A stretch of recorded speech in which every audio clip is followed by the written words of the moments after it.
Hello everyone, this is CS Sangeet Kedia from Sangeet Kedia Academy. Today I am going to discuss the amendments which are applicable in December 2020 examination and amendments for which paper देखिए.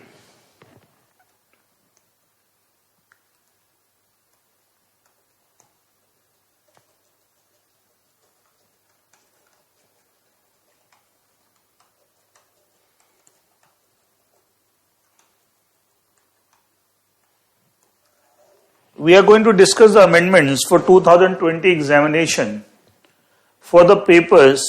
क्या क्या papers देखिए. पहला आपका security laws, securities laws and capital market, जो short में हम बोले SLCM. न्यू सिलेबस का पेपर है, executive program.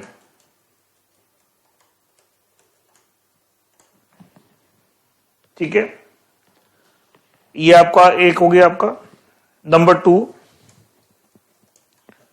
Capital market and securities laws, short में इसको बोलेंगे CMSL. ये ओल्ड सिलेबस का पेपर है, OS old syllabus, again executive programme. Actually अलग अलग पेपर्स हैं लेकिन अमेंडमेंट्स सिमिलर है, इसलिए एक साथ हम डिस्कस करेंगे. Amendment for December 2020 examination for these paper: security laws in capital market, SLCM new syllabus executive program, capital market and security laws CMSL old syllabus executive programme, and as well as एक paper और है corporate funding and listing in stock exchanges. And listing in stock exchange, short में इसको बोलेंगे corporate funding. That is our new syllabus professional program. इन तीनों paper के जो अमेंडमेंट्स हम इकट्ठे डिस्कस करेंगे for December 2020 examination. Again I repeat, SLCM security laws and capital market new syllabus executive programme, CMSL that is capital market and executive laws, capital market and security laws old syllabus executive program, and third is corporate funding and listing stock exchange, that is a new syllabus professional program. इन तीनों paper के amendment हम इकट्ठे discuss करने जा रहे हैं for which particular examination, December 2020 examination, December 2020 examination. Now यहां पे हम कौन से पीरियड के अमेंडमेंट कवर करेंगे देखिए. We are going to discuss the amendments for took place in the period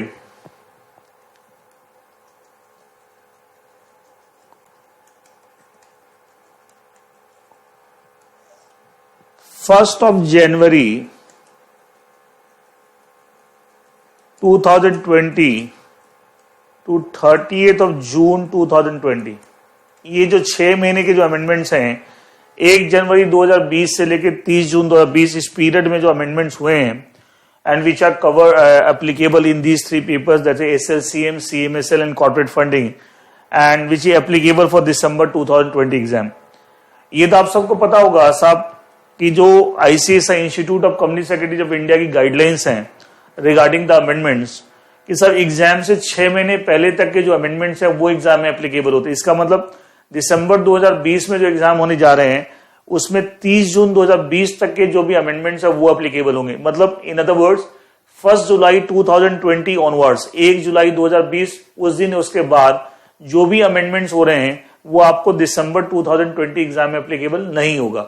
इसलिए हम 30 जून 2020 कट ऑफ डेट ले रहे हैं. यहां तक के जो अमेंडमेंट्स हैं, इसके बाद जो लॉ में चेंजेस है, कई पूछते हैं बच्चे सर अक्टूबर में कोई अमेंडमेंट आ गया, अक्टूबर 2020 में, सितंबर में, नवंबर में, सर ये दिसंबर में कैसे हो जाएगा? इंस्टीट्यूट गाइडलाइंस में तो बड़ी अमेंडमेंट्स हो रहे हैं, बट इंस्टीट्यूट गाइडलाइंस के हिसाब से एग्जाम से 6 महीने पहले तक के जो अमेंडमेंट्स है वो एग्जाम में एप्लीकेबल होते हैं.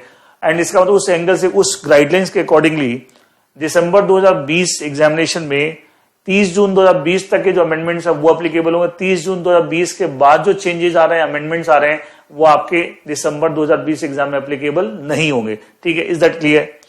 और इस आज के लेक्चर में मैं जो अमेंडमेंट्स कवर कर रहा हूं किस पीरियड के, 1 जनवरी 2020 टू 30th June 2020, इस पीरियड का अमेंडमेंट कवर कर रहा हूं. इसका मतलब एक चीज है, इन अमेंडमेंट को समझने के लिए, वैसे बहुत ज्यादा अमेंडमेंट्स है नहीं, बहुत छोटे मोटे अमेंडमेंट्स है, कोई मेजर अमेंडमेंट्स है नहीं इन दीज 3 पेपर्स, बहुत छोटे मोटे हैं, ठीक है।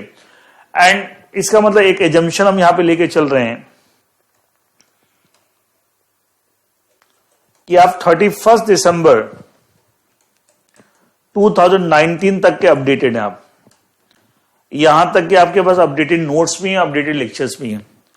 एंड क्योंकि मैं उसके बाद की बात कर रहा हूं, 31 दिसंबर 2019 तक आप अपडेटेड हैं लेक्चर वाइज, नोट्स वाइज, ठीक है। मैं उसके बाद, क्योंकि मैं उसके बाद, आप देख रहे हैं मैंने लिखा है 1 जनवरी 2020 टू 30 जून। इसका मतलब क्या है, जो जून 2020 में एग्जाम होने वाले थे, हुए नहीं, उसके लिए आप प्रिपेयर्ड थे 31 दिसंबर 2019 तक के आपके अमेंडमेंट्स हैं।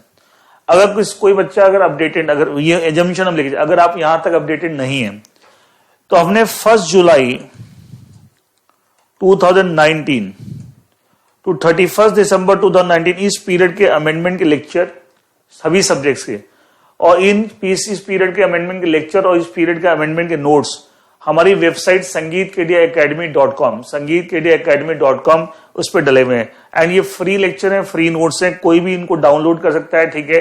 तो इसका था 1 जुलाई 2019 से लेके 31 दिसंबर 2019 इस पीरियड के जो अमेंडमेंट्स है सभी पेपर के, पेपर वाइज आपको, और उनके नोट्स भी वहां पे आपको प्लेस्ड हैं हमारी वेबसाइट पे। एंड हमारी वेबसाइट संगीत केडिया, कोई स्पेस नहीं है, sangeetkedia.academy.com, इस पे जाइए हमारी वेबसाइट पे। तो 1 जुलाई 2019 से लेकर 31 दिसंबर 2019 इस पीरियड के अमेंडमेंट के लेक्चर और नोट्स दोनों प्लेस्ड हैं। एंड दैट ओपन लेक्चर, कोई भी डाउनलोड करता है, साथ में नोट्स भी हैं, ठीक है। और इसके बाद के मैं अभी आपको देने जा रहा हूं, इस लेक्चर में डिस्कस करने जा रहा हूं, और ये भी हम अपनी वेबसाइट पे लोड कर देंगे आफ्टर रिकॉर्डिंग दिस लेक्चर, ठीक है। एंड नोट्स भी अपलोड करें। इसका मतलब 1 जुलाई 2019 से लेके 31 दिसंबर 2019 के ऑलरेडी हैं, और उसके बाद 1 जनवरी 2020 से 30 जून 2020 ये मैं यहाँ पे आज के लेक्चर में डिस्कस करने जा रहा हूं, और ये भी हमारी वेबसाइट पे लेक्चर और नोट्स दोनों प्लेस हो जाएंगे, ठीक है। May be by tomorrow maximum, आज में लेक्चर, कल तक आपको अपडेट हो जाएगा। इसका मतलब बेसिकली दिसंबर 2020 तक के लिए हम पूरी तरह तैयार हो जाएंगे। अब 1 जुलाई 2020 ऑनवर्ड जो अमेंडमेंट्स आ रहे हैं वो दिसंबर 2020 एग्जाम में एप्लीकेबल नहीं होंगे। Is that okay with everyone? Now since we are going to discuss the amendments for 3 papers in 1 lecture, एक ही लेक्चर में एक साथ हम 3 पेपर के अमेंडमेंट, इसलिए मैं क्या करूंगा, टॉपिक का नाम बोलूंगा, लेकिन आपको पेज नंबर वगैरह नहीं बोलूंगा, लेकिन नोट्स जो आपको मिलेंगे, अमेंडमेंट के नोट्स है, उसमें पेज नंबर वगैरह सब डला होगा, जिससे कि आपको एग्जैक्टली पता लग जाए कि मेरी बुक में, अगर मैं न्यू सिलेबस का स्टूडेंट हूं एसएलसीएम का, तो एसएलसीएम की बुक में किस पेज नंबर पे क्या चेंज है। तो नोट्स में मैंने सब कुछ डाला है, तो नोट्स तीनों के अलग अलग होंगे, एसएलसीएम के अलग होंगे, सीएमएसएल के अलग होंगे, कॉर्पोरेट फंड के अलग होंगे, क्योंकि जिसमें पेज नंबर, चैप्टर का नाम, चैप्टर नंबर सब डाला होगा, ठीक है। तो उससे क्या होगा, कोई बहुत इजीली लोकेट करना बहुत इजी हो जाएगा सर, एग्जैक्टली किस चैप्टर में, किस पेज नंबर पे, किस टॉपिक में, किस सब टॉपिक में क्या चेंज आया है, ठीक है। लेकिन लेक्चर क्योंकि हम इकट्ठा रिकॉर्ड कर रहे हैं फॉर ऑल द 3 पेपर, तो मैं लेक्चर के अंदर पेज नंबर वगैरह नहीं बोलूंगा, जिससे कंफ्यूजन ना हो जाए, ठीक है। एंड लेकिन जो नोट्स मिलेंगे अमेंडमेंट के, ऐसे मैंने सबके नोट्स अलग अलग, मतलब कंटेंट सेम है, बट पेज नंबरिंग, चैप्टर का नाम, चैप्टर नंबर वगैरह सब उस पेपर के हिसाब से आपको डाल रखे हैं, तो जिससे कि आपको लोकेट करना बहुत इजी हो जाएगी, एग्जैक्टली कहां पे अमेंडमेंट है, किस चैप्टर में, किस पेज नंबर पे, किस टॉपिक में, किस सब टॉपिक में, ठीक है। इसलिए मैं लेक्चर के अंदर पेज नंबर नहीं बोलूंगा, लेकिन जो नोट्स अमेंडमेंट के आपको मिलेंगे, जो हमारी वेबसाइट पे प्लेस होंगे, उसमें पेज नंबर वगैरह सब डाला होगा, सबके अलग अलग होंगे, एसएससीएम का अलग होगा, सीएमएसएल का अलग होगा, और कॉर्पोरेट फंडिंग का अलग होगा। I hope this is clear. ये मेरा पैटर्न, जैसे कि दिस इज, हम बेस्ट कन्वीनियंस देना चाहते हैं कि जिसे बच्चों को एकदम कन्वीनियंट हो जाए अमेंडमेंट्स को समझने, नहीं तो क्या अमेंडमेंट समझ के अमेंडमेंट सामने होते लोग समझ ही नहीं आता एग्जैक्टली इसका क्या इफेक्ट है। तो that is my way of doing, जिससे कि आपके लिए चीजें बहुत आसान हो जाए, आपको एग्जैक्टली पता लगे मेरे एग्जिस्टिंग मटेरियल में कहां पे क्या चेंज करना है, एग्जिस्टिंग बुक में जो मैं पढ़ रहा हूं, जिसे मैं तैयारी कर रहा हूं, उसमें एग्जैक्टली कहां पे क्या चेंज है। Is that clear? So now I am going to discuss the amendments. देखिए,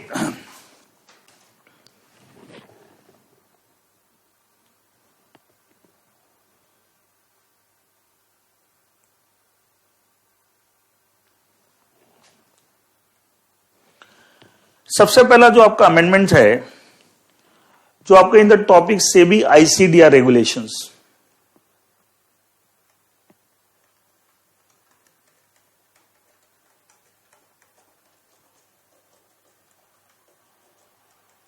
सेबी आईसीडीआर रेगुलेशन 2018। इस टॉपिक के अंदर मैंने पहले टॉपिक का नंबर बता देता हूं। ये topic SLCM security loan capital market new syllabus का एग्जीक्यूटिव प्रोग्राम जो पेपर है उसमें ये चैप्टर नंबर 4 है, जिससे आपको आसान हो जाए। वैसे नोट्स में सब कुछ लिखा होगा, नोट्स आपको जो मिलेंगे। आपको CMSL capital market security old syllabus executive programme, इसमें वो चैप्टर नंबर 13 है। और कॉर्पोरेट फंडिंग जो प्रोफेशनल प्रोग्राम का पेपर है उसमें चैप्टर नंबर 1 है। सेबी आईसीडीआर रेगुलेशन वो चैप्टर नंबर 1 है। तो SLCM में चैप्टर 4 है, ठीक है, एंड CMSL में चैप्टर नंबर 13 है, और आपका कॉर्पोरेट फंडिंग में चैप्टर नंबर 1 है। इसमें चेंज क्या है आपका, देखिए बताता हूं आपको। चेंज बेसिकली पहला चेंज आपको देखिए, is that okay. SEBI ICDR regulation इस टॉपिक के अंदर, ये टॉपिक आपको SLCM में चैप्टर 4 है, CMSL में चैप्टर 13 है, और कॉर्पोरेट फंडिंग में चैप्टर 1। नोट्स में मिलेगा, सब कुछ लिखा होगा आपको, ठीक है। नोट्स जो आपको तीनों के अलग अलग नोट्स होंगे आपके, देखिए। नाउ इसके अंदर जो एक टॉपिक आप पढ़ते हैं, राइट्स इश्यू ऑफ शेयर्स, पढ़ते हैं rights issue of shares.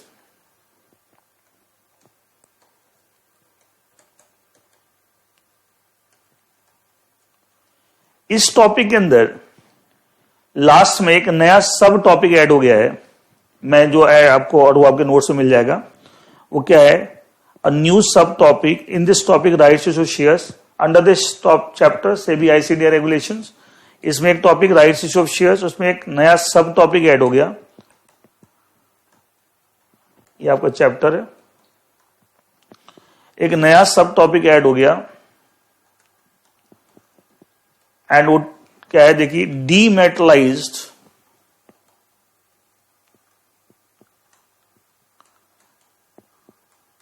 Rights entitlements.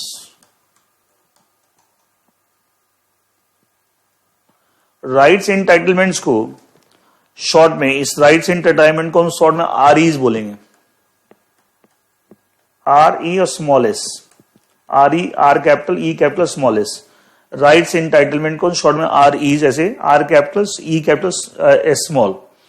डीमेटलाइज्ड rights, एक नया सब टॉपिक ऐड हो गया in the rights issue of share. ये है क्या चीज, मैं समझाता हूं, फिर मैं रीड आउट भी कर दूंगा क्या चीज।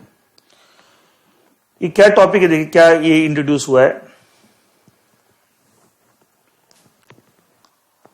मान लिया एक listed company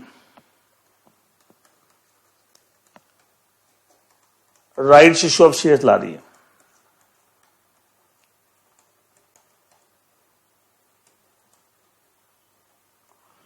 and let's say company की existing number of equity shares 10 crore है, और राइट्स इशू ला रहे हैं नंबर ऑफ इक्विटी शेयर्स मान लिया 5 करोड़ का। तो प्रो राटा बेसिस ऑफर जाएगा, पढ़ते हैं राइट इशू में offer is made on pro rata basis 1:2, the ratio of 1:2। ये सुनो, ये 1:2 के रेशियो में आपको ऑफर जाएगा to all the existing shareholders, क्योंकि 10 करोड़ पहले से इक्विटी शेयर्स है, 5 करोड़ का राइट इशू ला रहे हैं, नंबर ऑफ इक्विटी शेयर्स। अब आप जानते हैं साहब, इसमें कंपनी ऑफर सारे शेयरहोल्डर को राइट इशू में प्रो राटा बेसिस भी देती है, लेकिन कोई शेयरहोल्डर उस ऑफर को एक्सेप्ट करता है, कोई ऑफर को एक्सेप्ट नहीं करता। अच्छा, उसमें एक कंसेप्ट आप पढ़ते होंगे, आपको याद हो, इसमें कंपनी एक्ट का, यहां पे कंपनी एक्ट का section 62 right issue, you know that govern is section 62 subsection 1 clause A of companies act 2013। वहां पे एक कंसेप्ट दे रखा है कि अगर आप ऑफर एक्सेप्ट नहीं करना चाहते तो आप चाहे अपने ऑफर को, अपने राइट को जो आपको ऑफर किया गया है उसको आप रिनाउंस भी कर सकते हैं, मतलब किसी और के फेवर में उसको आप ट्रांसफर कर सकते हैं, चाहे वो विद कंसिडरेशन ट्रांसफर करिए, चाहे विदाउट कंसिडरेशन। विद कंसिडरेशन आप पैसे चार्ज करके भी राइट, वो राइट आपका है, राइट आप अवेल करना चाहे कीजिए, नहीं अवेल करना चाहे, you want to transfer that right, you matter that renunciation, and that renunciation may be with consideration, may be without consideration, आपकी चॉइस है। जब वो फ्रेंड और रिलेटिव आपने विदाउट कंसिडरेशन, लेकिन अदरवाइज विद कंसिडरेशन भी कर सकते हैं। क्यों विद कंसिडरेशन, इसका रीजन समझाता हूं। देखिए, राइट इशू में हमेशा जो ऑफर प्राइस होता है, कंपनी जिस रेट पे राइट इशू देगी, राइट शेयर देगी, वो हमेशा एग्जिस्टिंग मार्केट प्राइस से कम होता है। आपको पता हो, ये सब चीज आप पढ़ते हैं कंपनी लॉ वगैरह में, और कैपिटल मार्केट्स का जगह में पढ़ाता हूं। तो मान लीजिए एक्स लिमिटेड, इसी एग्जांपल है, मान लीजिए एक्स लिमिटेड कंपनी का शेयर का मार्केट प्राइस ₹600 पर शेयर है, और राइट इशू में ऑफर प्राइस जो है मान लिया ₹500 पर शेयर है। It mean there discount of ₹100 over the market price. Market में ₹600 का शेयर बिक रहा है, लेकिन कंपनी राइट इशू में 500 में ऑफर कर रही है कि भैया 500 में दे देंगे। तो इसका मतलब discount of ₹100 over the market price. चीज आपको 500 मिल रही है, वैसे उसकी मार्केट प्राइस ₹600 है। ये सुनो, तो मान लीजिए एग्जांपल लेते हैं, एक्स लिमिटेड कंपनी का मान लीजिए कोई shareholder A and is holding, let say कुछ भी एग्जांपल ले, मान लिया ही होल्डिंग 800 शेयर्स। इसको ऑफर 400 शेयर का आया और हर एक शेयर पे ₹100 का डिस्काउंट है, 1:2 का रेशियो है। तो अगर 800 शेयर पहले से होल्ड कर रहा है तो 1:2 के साथ 400 शेयर का इसको ऑफर आएगा। ये ऑफर को अवेल करता नहीं करता इसकी मर्जी। एग्जांपल मैंने एक शेयर होल्डर का लिया, ऐसे सारे शेयर होल्डर को ऑफर जाएगा इन द रेशियो 1:2। अब इसको हर एक शेयर पे 400 शेयर का जो ऑफर है, हर एक शेयर पे ₹100 का डिस्काउंट है कि 600 की चीज मिलेगी, मार्केट प्राइस 600 है लेकिन 500 में मिलेगी, ₹100 पर शेयर। इसका अगर वो राइट अवेल नहीं करे तो ₹100 का पर शेयर तो उसको देखा है बेनिफिट मिल रहा है अगर वो राइट अवेल करता है, लेकिन अवेल नहीं करता, किसी और को सेल करे, जैसे 400 शेयर और एक हम सिंगल शेयर की बात करें, सिंगल शेयर पे ₹100 का फायदा है। तो ये अगर मैं एक शेयर की बात करता हूं, सिमिलरली 400 × 400 हो जाएगा, वो देखी बात है। अगर ए, जैसे इसी एग्जांपल में एक शेयर पे ₹100 का फायदा है, इसका तो ₹100 का फायदा नहीं लेना चाहता, a doesn't want to accept the offer of right shares, मान नहीं ऑफर है, लेकिन ए अगर इस राइट को किसी बी को बेचना चाहे, he wants to sell that, वही रिनाउंसिएशन, रिनाउंस करेगा, सेल करेगा विद कंसिडरेशन। इसका यहां पर क्या होगा, with consideration. A let's say wants to sell that right to some person B। अच्छा, बी को राइट सेल करने का मतलब नाउ कंपनी में राइट शेयर परचेज, मैं एक सिंगल शेयर की बात कर रहा हूं, सिमिलरली 400 शेयर जो भी आपको एक सिंगल शेयर एग्जांपल ले लेते हैं, वो इंटू 400 हो जाएगा, इंटू 3, जितने नंबर ऑफ शेयर्स हैं, ठीक है। तो ए मान लिया बी को, अब बी के हिसाब से देखिए, अगर बी राइट ए से परचेज कर लेता है, इस बार बी राइट शेयर अप्लाई करे तो वो ₹500 के हिसाब से अप्लाई करेगा, राइट इशू ऑफर प्राइस क्या 500। और लेकिन ए बोलेगा बी को, साहब आपको जो चीज मिलेगी ₹600 की चीज मिलेगी, लेकिन आपको 500 में मिल रही है, तो आपको ₹100 पर शेयर का फायदा होगा, तो मैं पर शेयर आपसे ₹80 चार्ज करूं। एग्जाम्पल दे रहा हूं, मतलब मैं आपको राइट सेल कर रहा हूं, रिनाउंस कर रहा हूं, मैं उसके लिए ₹80 चार्ज करूं। अब बी के एंगल से देखिए, बी एक सिंगल शेयर की मैं एग्जाम्पल लेके बता रहा हूं, सेम सारे शेयर हो जाएगा, 400 शेयर हो जाएगा। मान लो बी ₹80 पर शेयर ए को पे करता है, ए को मतलब ए ने अपनी राइट इंटाइटलमेंट में बी को सेल कर दी, ₹80 ए को मिल गए। बी अब ₹500 के हिसाब से कंपनी को पे करेगा टू परचेज शेयर, पर शेयर की बात कर रहा हूं। तो बी की अगर देखा जाए एक्विजिशन प्राइस पर शेयर 500 तो कंपनी को देगा, राइट शेयर के लिए परचेज करेगा, और ₹80 आपने ए को पे कर दिया, तो बी की टोटल एक्विजिशन प्राइस पर शेयर 580 हो गई। ₹80 ए को दिए, ₹500 कंपनी को दिए, ₹580 हो गए। फिर भी बी को फायदा है कि 600 की चीज मिल रही है, तो उस एंगल से बी परचेज करने की, मैं एग्जांपल दे रहा हूं क्यों लोग परचेज, ये राइट परचेज, यहां शेयर ने पर राइट परचेज कर लिया किसी बी ने ए से, और ए ने अपना राइट रिनाउंस कर दिया, और रिनाउंस करने की फैसिलिटी कंपनी एक्ट में दे रखी है कि you can renounce your right, ठीक है। अब ये कंसेप्ट है, देखिए इस तरीके से लोग अब देखिए ऑब्वियसली बी यहां ₹100 से ज्यादा में तो खरीदेगा नहीं, क्यों, इस ₹100 में खरीदेगा राइट फ्रॉम ए पर शेयर, इसका ₹100 तो ए को दे दिए और 500 कंपनी को, तो देखा था 600 तो लगी गया, 600 का शेयर मिल रहा, तो फायदा क्या हुआ, तो कुछ ना कुछ डिस्काउंट जरूर होगा, मतलब ₹100 में नहीं लेगा, मैंने 80 एग्जाम्पल दिया। बी भी तो बोलेगा मुझे भी कुछ फायदा मिलना चाहिए।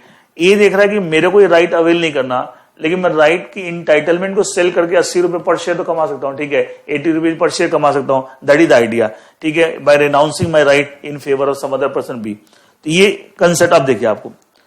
अब अभी तक क्या हो रहा था कि सब कंपनी ने आपके फेवर में राइट क्रिएट कर दिया, ऑफर दे दिया, अब आपको ऑफर अवेल करना है नहीं करना आपकी मर्जी है, रिनाउंस करना। अब रिनाउंस कैसे करें, क्योंकि आपको तो ऑफर आ गया, अपने लेवल पे आपको बायर, जैसे ए को अपने लेवल पे बी ढूंढना पड़ेगा, ठीक है, अपने लेवल पे ढूंढना पड़ेगा, क्योंकि आपके डीमेट अकाउंट में तो कुछ है नहीं, आपको खाली ऑफर आ गया। अब आपको रिनाउंस करने के लिए खुद बंदा ढूंढना पड़ेगा, मतलब रिनाउंसी, आप रिनाउंसर हैं, रिनाउंसी खुद ढूंढना पड़ेगा। तो इसको बेटर करने के लिए एक लॉ में कंसेप्ट आया कि सब जितने भी आपके कंपनी के शेयर होल्डर हैं, कंपनी राइट इशू ला रही है, सबके डीमेट अकाउंट में कंपनी आपके जितनी आपके राइट इंटाइटलमेंट, जैसे ए के 800 शेयर पहले से है तो 400 शेयर के राइट इंटाइटलमेंट बनती है 1:2 के रेशियो के हिसाब से। तो ए के डीमेट अकाउंट में 400 शेयर के राइट इंटाइटलमेंट आरई क्रेडिट हो जाएगी, ठीक है। Opening of issue, right issue पढ़ा ना, opening of issue, closing of issue, ठीक है, जिस पीरियड में वो अप्लाई ऑफर को एक्सेप्ट कर सकता है, उससे पहले ओपनिंग ऑफ इशू से पहले कंपनी आपके डीमेट अकाउंट में 400 शेयर, एक एग्जांपल ले रहा हूं, मान ली कोई दूसरा शेयर होल्डर है, लेट से कोई और एग्जांपल लेते, कोई दूसरा शेयर होल्डर सी, एंड उसके कंपनी के मान ली 200 शेयर्स हैं, तो 1:2 के हिसाब से 100 शेयर, ठीक है। तो 200 पे 100 शेयर का ऑफर आया तो 100 शेयर का राइट इंटाइटलमेंट उसके डीमेट अकाउंट, सब सारे शेयर होल्डर के according to the ratio in the right issue उनके डीमेट अकाउंट में उतने राइट शेयर का राइट इंटाइटलमेंट क्रेडिट हो जाएगा, ठीक है, वो क्रेडिट हो गया। अब वो क्या करेगा, अगर आपको अवेल करना है तो अवेल कर लिए, ऑफर एक्सेप्ट कर लिए during the opening closing offer, नहीं करना तो आप, क्योंकि अब वो डीमेट अकाउंट में वो एक तरह से देखा जाए इलेक्ट्रॉनिक शेयर की तरह चीज आ गई, इलेक्ट्रॉनिक, लेकिन उसकी वैल्यू अलग होगी। एक चीज देखिए, अभी एग्जांपल लेता हूं, अभी कुछ दिन पहले रिलायंस इंडस्ट्री लिमिटेड ने ऐसे राइट इशू लाया था, उस समय कंसेप्ट ऑलरेडी आ चुका था राइट इंटाइटलमेंट का। तो अब उसमें रिलायंस का शेयर की वैल्यू तो वैसे 2,000 रुपए है, लेकिन उसकी राइट इंटाइटलमेंट की वैल्यू थोड़ी 2,000 रुपए होगी। उसकी देखना चाहिए मार्केट प्राइस क्या और ऑफर प्राइस क्या इन द राइट इशू, उसके हिसाब से राइट इंटाइटलमेंट वैल्यू निकलेगी। तो उसका इसका तो उसकी वैल्यू अलग चलेगी, मतलब रिलायंस इंडस्ट्री लिमिटेड का आरई है, राइट इंटाइटलमेंट है, लेकिन उसकी वैल्यू अलग हुई। तो आपने पढ़ा हुआ स्टॉक मार्केट में, सब पढ़ते हुए, स्टॉक मार्केट में एक नंबर होता है, हर एक कंपनी के शेयर का एक नंबर होता है, उसको ISIN नंबर बोलते हैं। स्टॉक मार्केट की बात करो, in the stock exchange, international securities identification number. इसका मतलब यहां पे जो आरई जो क्रेडिट होगा डीमेट अकाउंट का ISIN अलग होगा, क्योंकि उसी कंपनी से रिलायंस इंडस्ट्री लिमिटेड का एक शेयर 2,000 रुपए का ट्रेड हो रहा है, शेयर 2,000 रुपए मार्केट वैल्यू ट्रेड हो रही है, ठीक है। और कंपनी मान लीजिए, लेट से एग्जाम्पल लेते हैं, 1,800 रुपए में राइट ऑफर दे रहे, राइट इशू दे रही है, तो देखा राइट इंटाइटलमेंट डिफरेंस 200 रुपए का है, तो राइट इंटाइटलमेंट की वैल्यू तो अलग चलेगी, 200 या 200 से कम ही चलेगी, उससे ज्यादा तो नहीं होने वाली, क्योंकि 200 से ज्यादा कोई पे नहीं करेगा, कोई बायर पे नहीं करेगा, ये बता ना, कोई डिफरेंस 200 रुपए का है, इसमें वैल्यू अलग चलेगी। तो उसका ISIN नंबर अलग हुआ, क्योंकि हर एक चीज जो ट्रेड होती है इन द स्टॉक एक्सचेंज, उस सबका एक नंबर होता है ISIN नंबर। तो जो रिलायंस इंडस्ट्री लिमिटेड का शेयर ट्रेड होगा उसका ISIN नंबर अलग है, और जो राइट इंटाइटलमेंट ट्रेड होगा उसकी ISIN नंबर अलग होगा, ठीक है। वो विद सेपरेट ISIN नंबर आपके डीमेट अकाउंट में क्रेडिट हो जाए before the opening of issue. अब आप चाहें तो इसको stock market through, stock exchange के थ्रू ये राइट को सेल कर सकते हैं। If you want to sell, someone wants to buy, उसकी ट्रेडिंग होगी, उसकी trading just like trading of any share. उससे आपको फायदा क्या हुआ, फायदा ये हुआ कि अगर आप राइट शेयर्स का ऑफर एक्सेप्ट नहीं करना चाहते हैं, you want to sell that right to some other person through the stock exchange, तो क्योंकि स्टॉक एक्सचेंज ऑर्गेनाइज मार्केट है, तो so many buyers so many seller, तो आप आराम से सेल कर सकते हैं। तो ये एक बहुत बड़ा आसान काम हो गया। जो पहले क्या होता था, राइट इशू में या तो ऑफर एक्सेप्ट कर लो, नहीं तो ऑफर नहीं एक्सेप्ट कर, तो मक्सी लोग रिनाउंस भी नहीं कर पाते थे, बिकॉज एक्चुअली अपने लेवल पे रिनाउंस ही ढूंढिए, कितना आसान काम नहीं है, ठीक है। तो नहीं, लेकिन अभी भी ऑफ मार्केट फैसिलिटी है, ठीक है। आपको मतलब दोनों चीज है, आप चाहे तो मार्केट ट्रेड कर सकते हैं, मतलब आपके डीमेट अकाउंट में आ गया, तो मार्केट ट्रेड करना मतलब थ्रू स्टॉक एक्सचेंज, ठीक है। ऑफ मार्केट ट्रेड करना वो भी कर सकते हैं, अपने लेवल पे आपको बायर अगर मिलता है, रिनाउंस ही मिलता है, तो वो भी कर सकते हैं। लेकिन पहले ये फैसिलिटी अपने लेवल पे सिर्फ करना था, क्योंकि ये सब कंसेप्ट ही नहीं था कि आपके डीमेट अकाउंट में आरई क्रेडिट हो गया, वो एक शेयर की तरह हो गया, लेकिन उसकी वैल्यू अलग चलेगी, बजाय उसकी वैल्यू अलग चलेगी। तो ये पूरा एक कंसेप्ट है। इससे फायदा क्या हुआ, राइट इशू में जो लोग ऑफर एक्सेप्ट नहीं भी करना चाहते हैं, बट अपने राइट इंटाइटलमेंट को सेल करके कुछ पैसा बनाना चाहते हैं, तो बना सकते हैं, ठीक है। And that is idea. तो उसी कॉन्टेक्स्ट में आपको ये पूरा एक टॉपिक, सब टॉपिक इंट्रोड्यूस हुआ है under the topic right issue share, and जिसका नाम है डीमेटलाइज राइट्स इंटाइटलमेंट। मैंने पूरा टॉपिक समझा दिया है, अब मैं एक बार आपको उसको रीड आउट भी कर देता हूं। देखिए, आपको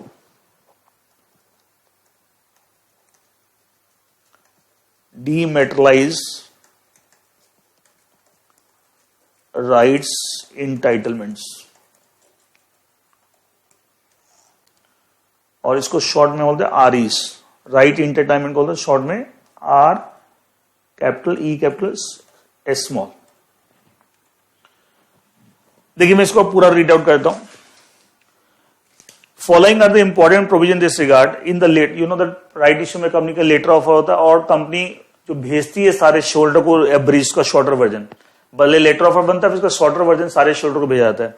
इन the letter offer and the abridged letter offer, the issuer that is company shall disclose the process of credit RE, मतलब कंपनी आपके डीमेट अकाउंट में कैसे क्रेडिट करे RE, and the in the demat account and renunciation thereof, मतलब how the company is going to credit the RE in your demat account and how you can renounce that RE in favour of some other person, sell कर सकते हैं, ठीक है, with consideration through the stock exchange all that, वो सारा process company भी disclose करेगी prospectus sorry letter offer में भी एज वेल एवरेज। तो एवरी लेटर ऑफर में सबको डिटेल आएगा, पढ़ लीजिए, समझ लीजिए, उसके accordingly you can avail this right. REs rights entitlement shall be credited to the demat account eligible shareholders in demat life form. Eligible shareholder आप जानते हैं वही रिकॉर्ड डेट होगा, एज ऑन रिकॉर्ड डेट जो भी शेयरहोल्डर है उनका जो भी आपको बनता पता है, जो रेशियो राइट इश्यू उसके हिसाब से आपको क्रेडिट हो जाएगा in demat form. In RE process the REs right in with a separate ISIN, बता ना, आई साइन मतलब इंटरनेशनल सिक्योरिटी आइडेंटिफिकेशन नंबर, मैं लिख देता हूं। हर एक चीज जो ट्रेड होती है स्टॉक एक्सचेंज में उसका एक आई साइन नंबर होता है, उससे वो पहचान होती है, नाम से नहीं होती। क्योंकि जैसे मान लीजिए एक कंपनी है, उसका फुल्ली पेड अप शेयर भी ट्रेड हो रहा है, पार्टली पेड अप होता है, फुल्ली पेड अप शेयर भी ट्रेड हो रहा है, पार्टली पेड अप भी ट्रेड हो रहा है, तो फुल्ली पेड अप की मार्केट वैल्यू अलग हुई, पार्टली पेड अप अलग हुई, तो दोनों का आई साइन नंबर अलग हुआ, लेकिन कंपनी का नाम तो सेम ही है। तो इसलिए एक्चुअली स्टॉक एक्सचेंज में जो शेयर आइडेंटिफाई होता है कंपनी के नाम से नहीं होता, आईएसआई नंबर्स होता है। इससे एक ही कंपनी के मल्टीपल आईएसआई नंबर भी हो सकते हैं। अगर fully paid up share trade अलग हो रहे हैं, पार्टली पेड दोनों का आईएसआई नंबर अलग हुआ, वैसे ही कंपनी का नाम तो आएगा, जैसे किस कंपनी का right inter, Reliance industry limited का, विप्रो का, इन्फोसिस का, तो विप्रो के तो शेयर भी है, इन्फोसिस शेयर भी है, तो उसका आईएसआई अलग है, आरई का आपको अलग होगा। इसलिए उस पॉइंट ऑफ व्यू से इसका, तो इसका फुल फॉर्म होता है international securities identification number, ISIN।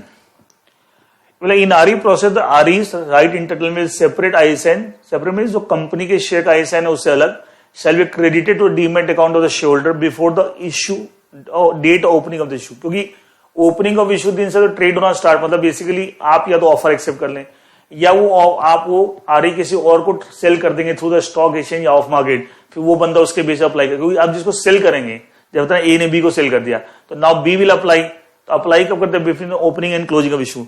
तो ओपनिंग से पहले आपके डीमेट अकाउंट क्रेडिट हो गया आरई, अब ओपनिंग वाले दिन से आप उसकी ट्रेडिंग स्टार्ट हो जाएगी, ट्रेडिंग स्टार्ट होगी तो आप जिसको बेचेंगे now he can apply for the right shares. इसे shall be credited to demat account of shareholder before the date of opening issue against the share held by them as on the record। भाई जितने share as on recorded hold करें उसके base पे जितना right entertainment बनता है उतने right entitlement before the opening of issue हर एक शेयर होल्डर के डीमेट अकाउंट में क्रेडिट हो जाएंगे with separate ISIN. Separate mean separate company के शेयर का जो आईएसएन है उससे अलग। अच्छा ऐसा भी होता है कुछ उस कंपनी के कुछ शेयर होल्डर ऐसे हों जो फिजिकल मोड में शेयर होल्ड कर रहे हैं। अच्छा उस केस में जब फिजिकल मोड में होल्ड कर रहे हैं तो कंपनी के उस शेयर होल्डर की डीमेट अकाउंट डिटेल तो कंपनी के पास है नहीं। जो लोग इलेक्ट्रॉनिक मोड होल्ड कर रहे हैं तो कंपनी के पास डीमेट अकाउंट डिटेल सब है, लेकिन जो लोग फिजिकल मोड होल्ड कर रहे हैं लेकिन उनको अगर ये फैसिलिटी अवेल करनी है, आरई का बेनिफिट लेना है, तो उनको भी डीमेट अकाउंट स्पेशली खुलवाना पड़ेगा इसके लिए। ठीक है, नहीं आप खुलवाना चाहते हैं मत खुलवाइए, आपको आरई का बेनिफिट नहीं मिलेगा। देखिए लिखा physical shareholder shall be required to provide the demat account details. मतलब ये वैसे आप फिजिकल शेयर होल्ड कर रहे हैं लेकिन if you want to take the benefit of RE और उसको ट्रेड करना चाहते हैं तो आपको डीमेट अकाउंट खोलना पड़ेगा। और उसकी detail shall be required to provide the demat account details to the issuer company और रजिस्ट्रार टू द इशू। भाई एक ही बात है, ठीक है, आप कंपनी को दे दीजिए रजिस्ट्रार जो भी आपको मैनेज कर रहा है आपको right issue for credit of REs. जो डीमेट अकाउंट डिटेल है उस डीमेट अकाउंट में क्रेडिट होगा not later than 2 working days prior to the issue. मतलब इशू क्लोजिंग डेट से कम 2 दिन पहले, नॉट लेटर देन 2 मतलब at least 2 days prior to the issue closing date आपको अपनी डीमेट अकाउंट डिटेल प्रोवाइड करनी है टू द इशूअर और to the registrar to the issue. So देखिए क्लोजिंग ऑफ इशू के बाद तो कोई राइट इशू को ऑफर एक्सेप्ट नहीं कर सकता, तो उसके बाद आप देंगे फायदा क्या है। अच्छा सो दैट कंपनी आपके इशूअर आपके डीमेट अकाउंट में कम से कम 1 दिन पहले before the issue closing date आपको क्रेडिट कर दे आपका आरई।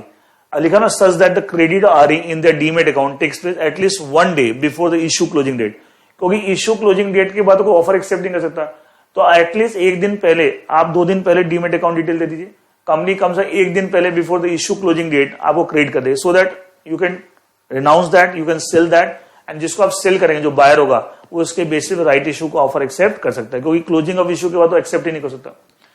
फिर बोल रहा RE shall be traded on secondary market platform stock exchange with T+2 rolling settlement. हम जानते हैं हमारा वैसे भी T+2 सिस्टम चलता है, ट्रांजेक्शन Day+2 सेम पैटर्न पे चलेगा, similar to the equity share, similar to the equity जैसे इक्विटी शेयर ट्रेड होते हैं वैसे T+2 trading in REs on the secondary market platform stock exchange commence. कब कमेंस होगा? Along with the opening of issue. जब right issue पढ़ते ना opening of issue closing of issue, ये ओपनिंग ऑफर क्लोजिंग ऑफर, तो opening of issue के साथ trading start होगी, उस दिन से आप ऑफर एक्सेप्ट करना चाहे खुद एक्सेप्ट कर लो, या आप किसी और को सेल करना सेल कर दीजिए, वो बंदा उसके बेस से अप्लाई करेगा जो बायर होगा। And shall be close at least 4 days prior to the closure, मतलब ओवरऑल जो राइट इशू क्लोज होगा, क्लोजिंग ऑफ इशू नहीं, क्लोजिंग ऑफ इशू नहीं, ठीक है, ओवरऑल जो राइट इशू प्रोसेस क्लोज होगा उससे कम से कम 4 दिन पहले आपको ट्रेडिंग बंद हो जाएगी, आरई की ट्रेडिंग बंद हो जाएगी, मतलब ओपनिंग ऑफ इशू वाले डेट से आरई की ट्रेडिंग स्टार्ट हो जाएगी। और just like the trading of any equity shares on the stock exchange, T+2 pattern follow होगा, ठीक है। एंड जो ओवरऑल राइट इशू प्रोसेस जिस दिन क्लोज होगा, क्लोजिंग ऑफ इशू नहीं बोल रहा, क्लोजिंग ऑफ इशू कंफ्यूज जाओगे, क्लोजिंग ऑफ इशू नहीं बोल रहा, जो ओवरऑल राइट इशू पूरा प्रोसेस जिस दिन क्लोज होगा उससे कम से कम 4 दिन पहले इसकी ट्रेडिंग आपको बंद हो जाएगी, ठीक है, आरई की ट्रेडिंग। फिर investor holding REs in dematerialize mode shall be able, अब आपके डीमेट अकाउंट में डीमेटलाइज मोड में आरई आगे कंपनी ने क्रिएट कर दिया, shall be able to renounce the entitlement, sell करेंगे तो रिनाउंस हो गया, ठीक है, by trading on the stock exchange platform और ऑफ मार्केट, आगे ना आप स्टॉक एक्सचेंज प्लेटफॉर्म के थ्रू भी ट्रेड करके रिनाउंस कर सकते हैं, दैट इज मार्केट ट्रेड। और ऑफ मार्केट मतलब क्या है, ऑफ मार्केट ट्रेड मतलब आप अगर कोई बायर है, रिनाउंस ही आपको पर्सनली आप जानते हैं आपस में, तो अपने डीमेट अकाउंट से उसके डीमेट अकाउंट में ट्रांसफर कर दीजिए, वो भी हो सकता है, ठीक है। And through the stock exchange करना है मार्केट, दोनों पॉसिबिलिटी है। लेकिन जो ऑफ मार्केट वाला जो कंसेप्ट है पहले पर्सनल लेवल पे होता था, लेकिन उसमें भी आपको इस तरीके से होता है कि आपके अकाउंट में कोई आरई आ गया, ठीक है, अब तो आरई आ गया, आप चाहे तो किसी के दूसरे के डीमेट अकाउंट में ट्रांसफर कर सकते हैं, वो ऑफ मार्केट ट्रांसफर हो गया। लेकिन स्टॉक एक्सचेंज के थ्रू मेनली तो फायदा स्टॉक एक्सचेंज के थ्रू की भी ऑर्गेनाइज मार्केट में ट्रेडिंग का मौका मिल रहा है। Such trade will be settled by transferring dematerialise REs right entitlement through depository mechanism in the same manner at done for all types of security, जैसे और सिक्योरिटी को हम सेल परचेज करते हैं, सेल करते हैं through the stock exchange, off market, in the electronic mode, वैसे ही मतलब RE is also like a security, ठीक है, ऑल्सो लाइक इसकी सेपरेट वैल्यू हो गई, तो एक ट्रेडेबल चीज हो गई आपको, ठीक है। एंड इसे फायदा ये है कि सब अगर आप ऑफर एक्सेप्ट नहीं करना था राइट इशू में, still you can make some money by renouncing your RE in favor, by selling your RE in favor of some other person, तो उसके लिए पूरा एक मैकेनिज्म तैयार किया गया, डीमेटलाइज राइट इंटरटेनमेंट। तो एक नया concept I think is a good thing and एक एडवांटेज है फॉर द एग्जिस्टिंग शोल्डर जब भी कोई कंपनी राइट इशू लाए। तो ये एक छोटा सा टॉपिक था जो सब topic in the topic right issue share जो ऐड हो गया, एंड ये मैंने पूरा डिटेल में समझा भी दिया है और साथ में इसके प्रोविजन रीड आउट भी कर दिए। नाउ सेम चैप्टर में सेबी आईसीडीआर रेगुलेशन में, सेम सेबी आईसीडीआर रेगुलेशन 2018 में सेम चैप्टर में एक टॉपिक आपका qualified institutions placement.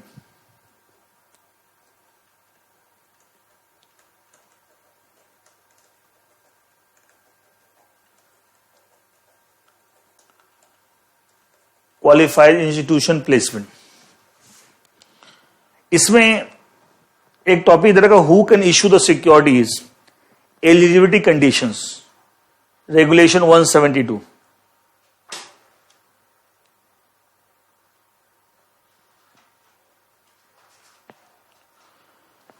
Qualified institution placement एक टॉपिक है in the chapter SEBI ICDR regulations 2018, and इसके अंदर आपको इस टॉपिक के अंदर एक सब टॉपिक है, who can issue the security eligibility condition, regulation 172 regulation.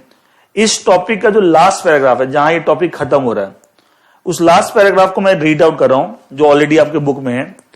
It may further be noted that, कौन सा टॉपिक, क्वालिफाइड, ये टॉपिक का सब topic, who can issue the securities,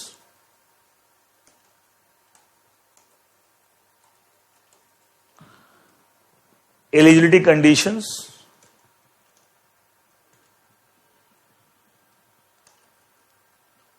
regulation 172,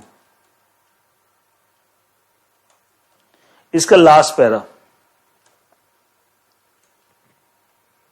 इस टॉपिक का सब टॉपिक का लास्ट पैरा, इसमें लिखा हुआ है, लास्ट में रीड आउट का, इट में further be noted that the issuer shall not make any subsequent qualified institution placement until the expiry of 6 months from the date of prior qualified institution placement made pursuant to one or more special issue। मतलब क्या है कि अगर आपने एक QIP किया, qualified institution placement किया, मैं एग्जांपल नाम दे QIP 1, तो अगला QIP करेंगे तो 6 महीने से पहले नहीं करेंगे। इसका मतलब क्या है, आपको प्राय minimum gap between the 2 consecutive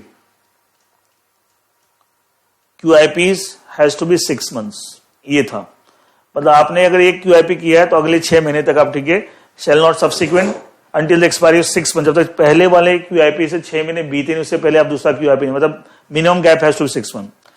अब इसमें अमेंडमेंट सर इतनी सी है कि साहब ये 6 मंथ्स की जगह 2 वीक्स हो गया, तो 6 मंथ कट जाएगा, अब 2 वीक्स हो गया, यही खाली अमेंडमेंट है।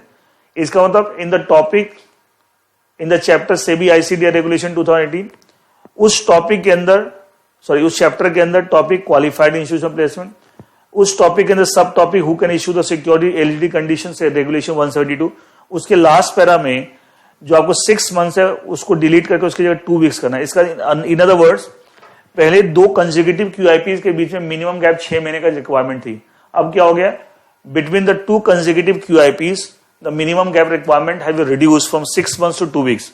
इस एक QIP आप लेके आए, कंपनी लेके आई, इश्योर लेके आया, आप 2 वीक बीतने के बाद दूसरा QIP ला सकते हैं, ठीक है। इसका तो जो मिनिमम गैप की रिक्वायरमेंट पहले 6 मंथ्स से अब क्या हो गया, 2 वीक्स हो गई, तो in place of the word 6 months अब क्या हो गया, 2 वीक्स हो गया, बस इतना ही अमेंडमेंट और कुछ उसके अंदर चेंज। मतलब इंपैक्ट ये कि पहले 2 कंसेक्यूटिव QIP के बीच में गैप की रिक्वायरमेंट 6 मंथ्स थी, अब मिनिमम गैप की रिक्वायरमेंट 6 मंथ्स की जगह क्या हो गया, 2 वीक्स हो गई, तो 6 मंथ मैंने कट कर दिया, 2 वीक्स टिक कर दिया, उसकी जगह 2 वीक्स हो गया रादर देन 6 मंथ्स। 6 मंथ्स की जगह क्या हो गया, 2 वीक्स हो गया, 2 मंथ्स नहीं 2 वीक्स हो गया, ठीक है, rather than 6 month, now it have become 2 weeks, तो बहुत छोटा कर दिया ना। तो एक छोटा सा आपको अमेंडमेंट था। इसके साथ सेबी आईसीडीआर रेगुलेशन में ये बेसिकली एक तो नया टॉपिक ऐड हो गया, that is dematerialise right inter in the right issue of share topic, और एक QIP मेथड में आपको एक चेंज है, 6 मंथ्स की 2 वीक्स हो गया, the gap between the 2 consecutive QIPs, ठीक है। और आईसीडीआर रेगुलेशन चैप्टर के अंदर आपको कुछ और चेंज नहीं, बस यही चेंज है, मैंने मतलब कुछ खास अमेंडमेंट्स है नहीं in the last 6 months, 1 January 2020 to 30 June 2020 कोई खास अमेंडमेंट्स नहीं है, ठीक है। अब इसके बाद के जो अमेंडमेंट्स हैं, यहां तक मैंने बता दी, इसके बाद के जो अमेंडमेंट्स हैं ये आपके, इसके बाद के जो अमेंडमेंट्स हैं ये आपको कॉर्पोरेट फंडिंग वाले पेपर में एप्लीकेबल नहीं है, मतलब वो टॉपिक ही आपको चैप्टर से कॉर्पोरेट फंडिंग पेपर में नहीं है, इसलिए कॉर्पोरेट फंडिंग अमेंडमेंट इतना ही है। इसके बाद में डिस्कस करूंगा वो SLCM के लिए, security laws and capital market new syllabus executive programme, as well as capital market security laws old syllabus executive programme, उन दोनों के लिए एप्लीकेबल है। लेकिन ये जो मैंने आईसीडीआर रेगुलेशन में जो 2 अमेंडमेंट डिस्कस किए, ये तीनों पेपर के लिए एप्लीकेबल था, SLCM, CMSL as well as corporate funding. लेकिन आगे के मैं जो अमेंडमेंट डिस्कस करने जा रहा हूं वो सिर्फ 2 पेपर के लिए, SLCM and CMSL। Corporate funding का अमेंडमेंट ओवर हो गया, यहीं तक है, इसके बाद कॉर्पोरेट फंडिंग का अमेंडमेंट नहीं है, ठीक है। मतलब उसके आगे मैं इस लेक्चर में जो डिस्कस करने जा रहा हूं that is only for SLCM, security laws and capital market new syllabus executive programme and capital market security laws old syllabus executive programme.